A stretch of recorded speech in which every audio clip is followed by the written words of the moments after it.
મહેસાણામાં paper mill factory સામે ગ્રામજનોએ મોરચો માંડ્યો છે। બહુચરાજી હાઈવે પર સામેત્રા નજીક ગ્રામજનોએ કર્યો છે ચક્કાજામ।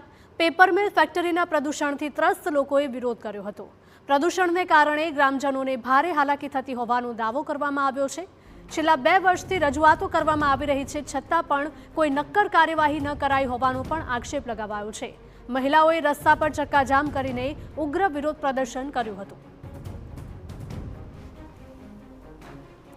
ગ્રામજનોનો આરોપ છે કે ઉચ્ચ સ્તરે રજૂઆત કર્યા બાદ પણ તંત્ર દ્વારા કોઈ કામગીરી નથી કરવામાં આવતી। પ્રદૂષણના કારણે લોકોના આરોગ્ય પર પણ જોખમ ઊભું થાય છે, છતાં કોઈ કાર્યવાહી થતી નથી।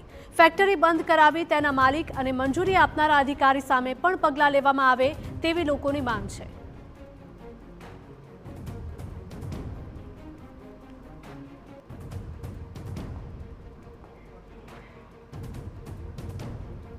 મહેસાણાના સામેત્રા અને મરીડા નજીક ચક્કાજામ કરવામાં આવ્યું છે। મારી પાસે આપ દ્રશ્યો જોઈ શકો છો કે અહીંયા સ્થાનિક ગ્રામજનોએ સ્થાનિક પેપર મિલના પ્રદૂષણના કારણે ત્રાસીને અહીંયા ચક્કાજામ કર્યું છે। આપ જોઈ શકો છો કે અહીંયા પોલીસ પણ પહોંચી ચૂકી છે અને સ્થાનિક ગ્રામજનોને મહિલાઓને સમજાવવાનો પ્રયત્ન ચાલી રહ્યો છે। અહીંયા પેપર મિલના પ્રદૂષણના કારણે જે શાળાઓ છે પણ આજે બંધ રાખવામાં આવી છે।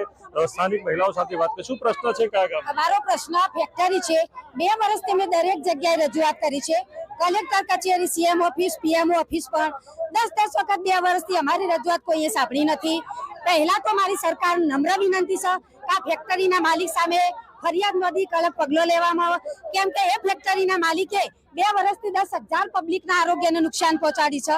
એનો માર જાબ જોવો અને આ ફેક્ટરીની પરમિશન જેને આપી છે એ અધિકારી સામે કડક પગલો લેવામાં આવે અને જીપીસીબી બોર્ડના અધિકારીઓ હાલ રાજીનામું આપી દે।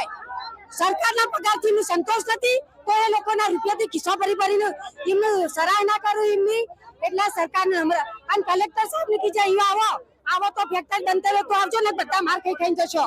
અહીંયા કઈ ફેક્ટરીઓ છે, કેટલી ફેક્ટરી, શેની ફેક્ટરીઓ છે?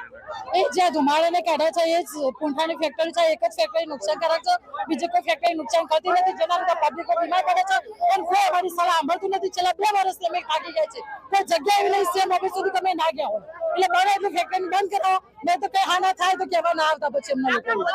આપ જોઈ શકો છો કે અહીંયા અત્યારે પોલીસ પણ પહોંચી ચૂકી છે। મહેસાણા તાલુકા પોલીસ અને મહિલા પોલીસ પણ સાથે છે અને લોકોને સમજાવવાનો પ્રયત્ન કરવાનો છે। મહિલાઓ અહીં અડીંગો જમાવીને બેસી ગઈ છે। આપ જોઈ શકો છો કે રસ્તા પર ટ્રકો અને વાહનો જે અહીંયાથી મારુતિ પ્લાન્ટ જવાનો રસ્તો છે કે મહેસાણાથી અમદાવાદ કે મહેસાણાથી જવા આવવાનો મુખ્ય રોડ છે, મોઢેરા રોડ અને એક સામેત્રા રોડ કે જ્યાંથી બોટાદ તરફ જવાનો માર્ગ છે, ત્યાં આ પ્રકારનું ચક્કાજામ કરવામાં આવ્યું છે। ઉલ્લેખનીય છે 2 વર્ષથી આ ગ્રામજનો રજૂઆત કરી રહ્યા છે, પરંતુ તેનો ઉકેલ નહીં આવતા આખરે કંટાળીને ના છૂટકે રોડ પર જ ચરણા કરીને બેસી ગયા છે અને ચક્કાજામ કરી અને પોતાની આ રજૂઆત અને પ્રશ્નનો ઉકેલની સ્થાનિકો માંગ કરી રહ્યા છે। મહેસાણાથી મનીષ મિસ્ત્રી, ટીવી।